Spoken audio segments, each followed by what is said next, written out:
One of the most extraordinary sections of Judaism in the Sephardic world are the Syrian Jews. They're a very, very long tradition, and they, Baruch HaShem, have a large amount of Talmidei Chachamim in their history, and so on. And their, major achievement in history was in Aleppo, Syria. And which some say even tracks back all the way to the times of Avraham Avinu, where Aleppo really connects to the word chalav, which is milk, because Avraham Avinu, when he would, he was a shepherd, he would go down a certain hill, I believe, and this would be where the milk was, and so on and so forth. So the whole word Aleppo and all that has a deep meaning, which I'm sure you would love if you search into it. Deep meaning all the way tracking back to Avraham Avinu. All the way back to Avraham Avinu. Now, these righteous Syrian people, Syrian Jewish people, they kept their community very, very close. And they had 4 entrances to the community. 4 gates. But for them, Torah was everything. Although they were successful, they made money, and so on and so forth, they were very successful history. Many of them were very rich, not just now, but in throughout history. They went through their tough times, but nonetheless, they would have been a relatively wealthy part of Judaism. Throughout history, Hashem blessed them. Now, but they had the blessing of the Torah, because they kept everybody close, even to this day. They're very close communities to a certain extent. You know, it's a very close community. They marry each other and so on more than others. Now, although I've spoken against certain things that, with regards to conversion, as I do that, I completely disagree, and that's also because Vadia disagreed, but it's irrelevant here.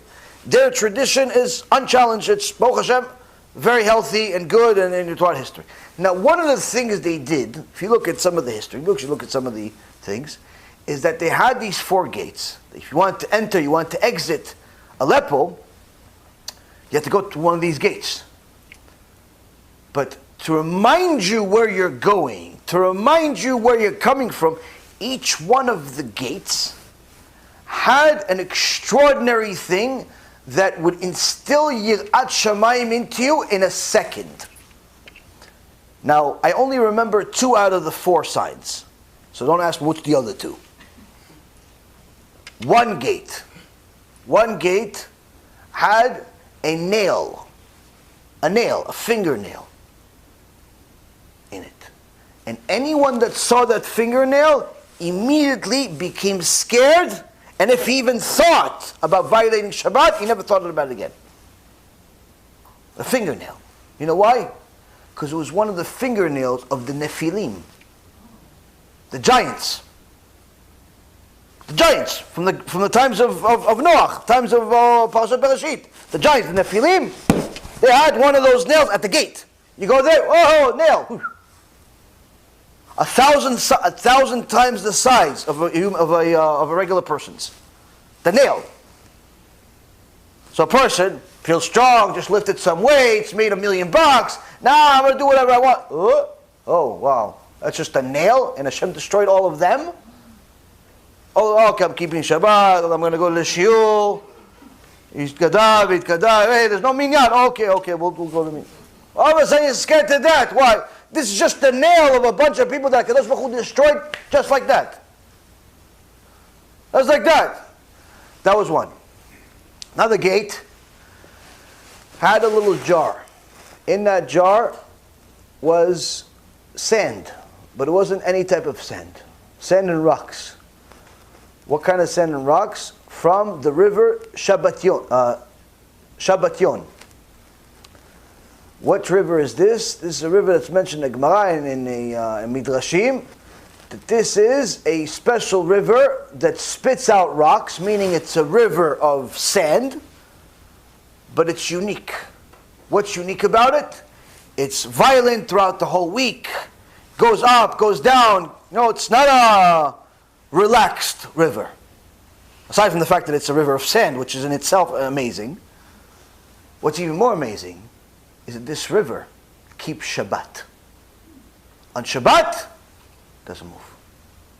Anyone that needed proof about Shabbat being from Hashem, anyone that needed to know what time Shabbat starts, today, this week, and then again next week, at the time of next week, because the sun continues to change, right? You need to know what Shabbat came in. You go to the gate in Aleppo, you look at the jar, you see, whatever, in the jar, Shabbat come in, stop. Shabbat come in, Shabbat Shalom, Shabbat Shalom, Shabbat Shalom.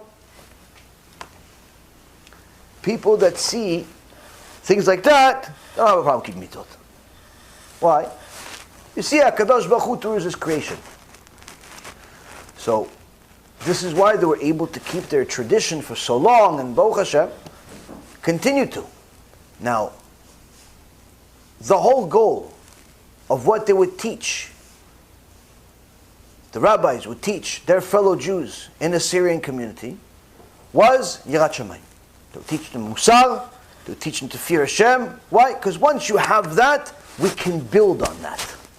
B'Shem Hashem Na'aseh v'Natzliach, we're very excited to offer you the new Bezrat Hashem app 3.0.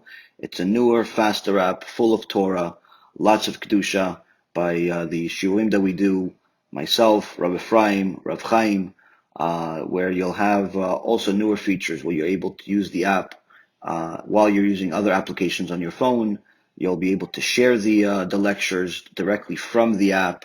You'll be able to donate online and support our Kiruv and our Torah work that we're doing. And the most exciting feature is that you'll be able to actually ask questions directly on the app and get answers from the rabbis directly from the app. This is something unprecedented, and Baruch Hashem will be able to offer it. Thank you again for all of your support. Check it out. Make sure you have the kosher Torah that will re-energize your neshama each and every single day. Call to B'chava Tzlacha.